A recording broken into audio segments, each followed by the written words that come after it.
संत रोहिदास बहुत बड़े संत होके गए। वो एक मंदिर में बैठते थे, कीर्तन भजन प्रवचन वगैरह वगैरह, और बहुत सारे लोग मिलने को आते थे वैसे। और एक आदमी था पत्रकार माइंड का, तो वो हमेशा आता था और कुछ ना कुछ क्वेश्चन पूछते रहता था। लेकिन जो संत बोलते हैं ना हम, तो इसका मतलब ही है कि उन्होंने खुद के माइंड पे विजय तो नहीं बोल सकते हम प्राप्त कर लिया, लेकिन खुद के माइंड पे कंट्रोल होता है उनको। वो ऐसा छोटी मोटी बातों से गुस्सा भी नहीं होते, राइट। तो वो पत्रकार ने बोला, मैं हर सवाल पूछता हूँ, आप आंसर देते हैं, लेकिन बहुत दिन से मेरे दिमाग में एक सवाल है, लेकिन मैं अगर वो पूछूंगा तो आप गुस्सा हो जाएंगे, तो इसलिए नहीं पूछ रहा हूँ मैं बहुत दिनों से। तो वो बोलता है ऐसा कुछ नहीं है, पूछो जो पूछना है तुमको। फिर वो बंदा पूछता है कि मैंने जो भी संतों की कहानियाँ आज तक सुनी है, या जो भी, ये सारे फ्रॉड लोग होते हैं, और आप भी फ्रॉड नहीं हो इससे क्या सबूत है? आप आगे ऐसा सबके आगे अच्छा बिहेव कर रहे होंगे और पीठ पीछे फिर आप बुरे नहीं हो, इसका क्या है कि नहीं? आप अच्छा बर्ताव आगे करते हो, और जब कोई नहीं है तो पीछे बुरा बर्ताव करते होंगे आप। तो इस पे क्या कहना है आपका? क्या जवाब दिया होगा उन्होंने? Any guess? तो उन्होंने जवाब ये दिया कि बोले हाँ, अरे वो तुम्हें बताऊंगा, लेकिन मुझे याद आ गया कि मैं पिछले हफ्ते तेरा हाथ देखा था ना, तब एक बात मुझे बाद में मैंने स्टडी किया रात में, तो एक बात बताना भूल गया कि 7 दिन के अंदर तुम्हारी मौत है कि वो फिर बाद में भूल जाऊंगा, इसलिए बता रहा हूँ। अब आप तुम्हारे क्वेश्चन पे आ जाते हैं। तो ऐसा आगे वो बात कर रहे रोहिदास जी, तो उसके पूरा घामे घूम, क्या बोलते हैं हिंदी में उसको, परेशान हो गया, पसीना पसीना हो गया वो। और वो आंसर दे रहे, नहीं नहीं रहने दो। अरे सुनो ना, वो वैसे उठता है जगह से, खड़ा हो जाता है, और वो एकदम यंग गाय, एकदम ज़बरदस्त स्ट्रांग पर्सन था वो, और मंदिर की सीढ़ियाँ धड़ धड़ धड़ चढ़ते हुए, ऐसे दौड़ते हुए आता था वो हमेशा। लेकिन उसके पैर लट लट लट लट काँप रहे हैं। वो घर की तरफ निकला, पहले तो घर की याद आ गई उसको, 7 दिन। तो घर की तरफ निकला, पैर लट लट कर रहे हैं, जो दौड़ चढ़ते हुए सीढ़ियाँ चढ़ना हार्ड है ना, उतरना आसान है, लेकिन उसको उतरना नहीं हो रहा है।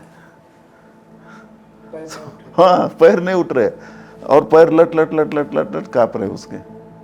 और उतरते उतरते उस सीढ़ी को पकड़ के, कभी उसने बाजू के जो क्या बोलते हैं, रोल्स जो होते हैं, रेलिंग जो होते हैं, उसको कभी पकड़ा नहीं था चढ़ते वक्त भी। तो उतरते वक्त उसको पकड़ पकड़ के उतर रहा है वो, पैर लट लट कर रहा है, फिर भी वो गिर गया।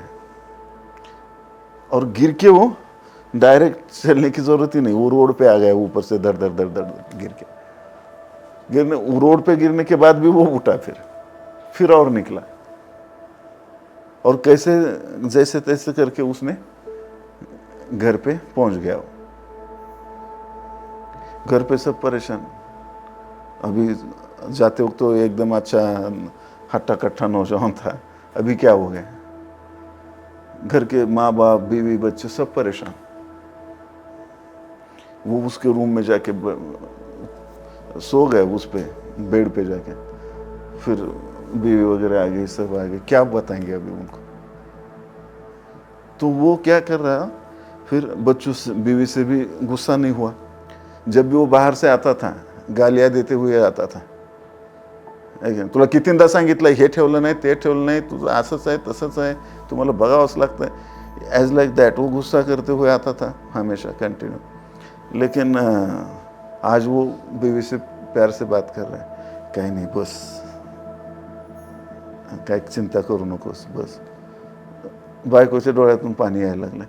नवरा कधीच बोलला नाही माझ्या असं, कभी भी मेरे मिस्टर ऐसा नहीं बात किए मुझसे, और मेरे को बोला आप बैठ आराम से, और तू तू तू टेंशन मत ले। तो ऐसा कभी भी नहीं बोला उसने। सिंपल अगर बाहर निकलते को रूमाल नहीं दिया ना तो वो गालियाँ देता था, है कि नहीं। और जूते पहनते वक्त अगर रूमाल गिर गया, वो उठा के नहीं दिया तो उसको ऐसा घूर घूर के देखता था। लेकिन हम लोग क्या करते, रोड पे अगर जा रहा है रूमाल गिरा, किसी ने दूसरे ने दे दिया उठा के, तो हम क्या बोलते, थैंक यू। लेकिन घर पे नहीं बोलते बीवी को। तो वो बहुत अच्छी अच्छी मीठी मीठी बातें करने लगा बीवी से वगैरह, बैठो टेंशन मत लो, सब अच्छा होगा वगैरह वगैरह। उसको समझ में नहीं आ रहा है अचानक से क्या हो गया। लेकर कुटे बोलो, बच्चे किधर है बुलाओ। सब बैठ, जो जो उसको अच्छे काम याद आ रहे थे वो सबको कर रहा था। सब रिश्तेदारों को बुला रहा था घर पे, सबसे बातें कर रहा था। बता तो नहीं सकता ना। लेकिन बीवी को तो पता चल ही जाता है ना, तो उनको पता चल गया। वो फिर रोने लगे सब। तो उनको बोला कुछ नहीं है कि नहीं, जो होना है होने दो, खुश रहो 7 दिन,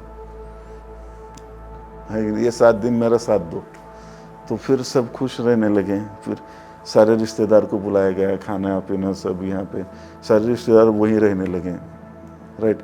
जो रिश्तेदार है कि नहीं गाली गलौज के सिवा आपस में बात नहीं करते थे, वो एकदम प्यार से रहने लगे।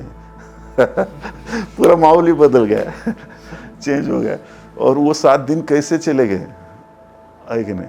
तो जिंदगी में जितने उसके काम बाकी थे, जो भी खुशी बांटनी थी, या जो भी अपने नियर वन डियर वन से बातें करनी, सब किया उसने। लेकिन 7वां दिन आ गए, अभ्यास तो मरना है। फिर भी टेंशन तो आता ही है। और सब फिर जो रिश्तेदार आए थे वो 6 दिन चले गए। लेकिन आज रोना धोना जोरों से शुरू हो गए।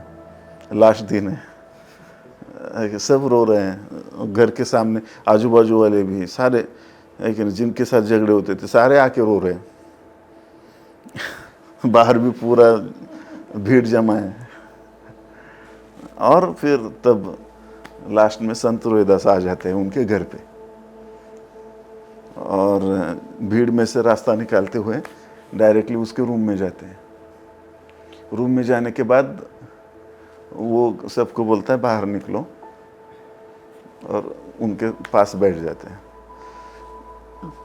और उसको डायरेक्टली बोलते हैं, अरे तू मरने वाला वाला नहीं है, तू मरेगा नहीं। अरे आप तो बोले थे ना वो 7 दिन। अरे 7 दिन नहीं है, तेरे सवाल का जवाब दे रहा था मैं। क्या जवाब था कि जब हमें पता है कि मैं मरने वाला हूं, तब हम बुरा बर्ताव कर ही नहीं सकते, हम अच्छा ही बर्ताव करेंगे। जब हमारे दिमाग में अगर ये बिठा लिया हमने कि आज नहीं तो कल मैं मरने वाला हूं, तो हम बिल्कुल हमारा सुधार, तो वही करता हूं मैं। मुझे पता है मैं मरने वाला हूं। इसलिए आगे भी वही है, पीछे भी वही है। तो ये इम्पोर्टेंट है कि छोटी छोटी चीज़ें हैं, ये अगर हम जिस दिन समझ जाएंगे, ऑटोमेटिक हम अच्छा बर्ताव करना शुरू कर देंगे।